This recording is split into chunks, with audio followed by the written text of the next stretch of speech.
Angle from Washington tonight. As always, thanks so much for joining us. Well, you thought it was over, but not. A potentially huge development in Trump's New York trial. But first, they can't stop him. That's the focus of tonight's Angle.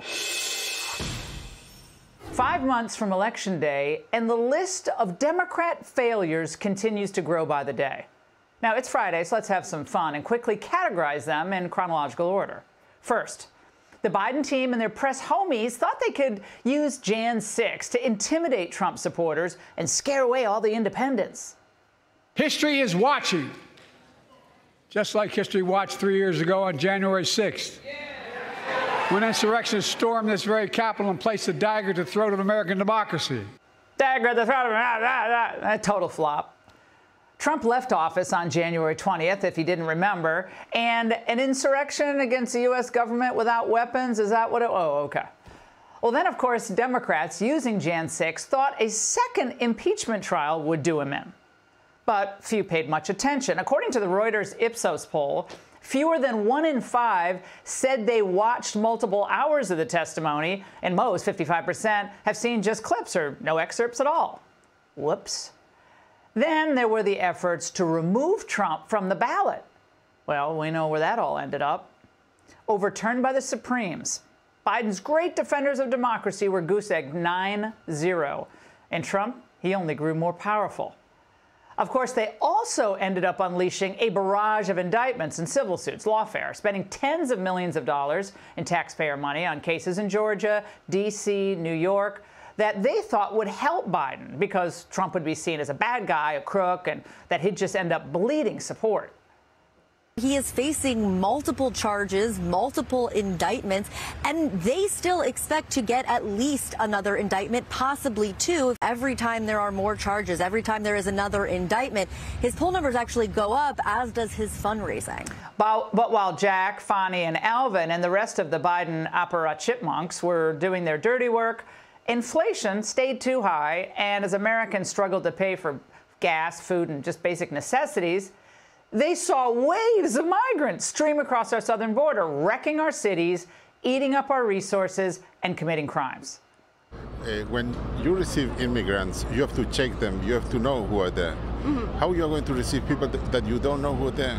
You don't have an idea of it. You don't have any idea if they were in prison. The White House didn't care, though. They had new Democrat voters to import. But the polls kept sliding for Biden. But they really thought a guilty verdict in that hush money case, that would do the trick. He believes that they will recommend a 1-year term in prison. And that is because when you spend a year in prison in New York or under, you serve in Rikers Island. Okay?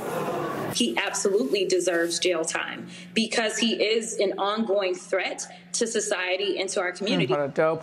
One problem, Biden's polls are still terrible, and Trump's still strong. And the more desperate the Democrats are, it turns out the dumber their ideas are getting.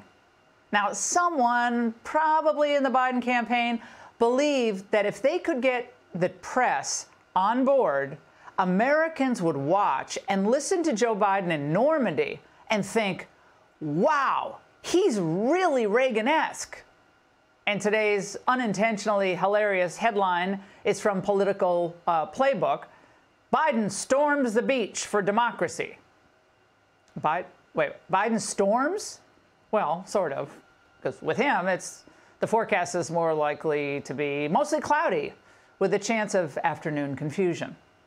By sending Biden to Normandy, the only thing they convinced Americans of was that he should be at home watching Jeopardy with a warm blanket across his lap, preferably a plaid one. Now, the bottom line is none of their attacks, none of their attempted Biden pivots, rebranding. I mean, none of it has worked.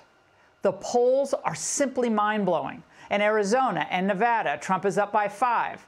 But most shocking of all is Virginia, a state that Biden won by 10 points, which is now tied 48-48. Come on, Virginia, save yourself.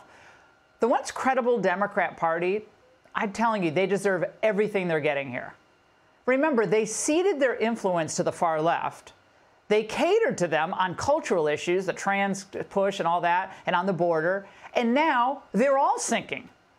And how moronic to think that a campaign to destroy Trump would somehow make bad policies that produce bad results popular.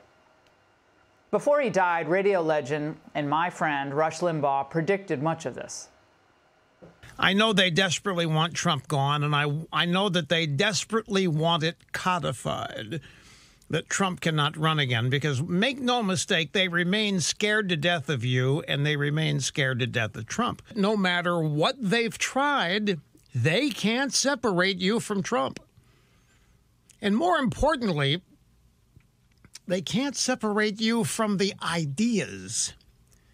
They can't separate you from MAGA. They can't separate you from Make America Great Again. God, do we miss him?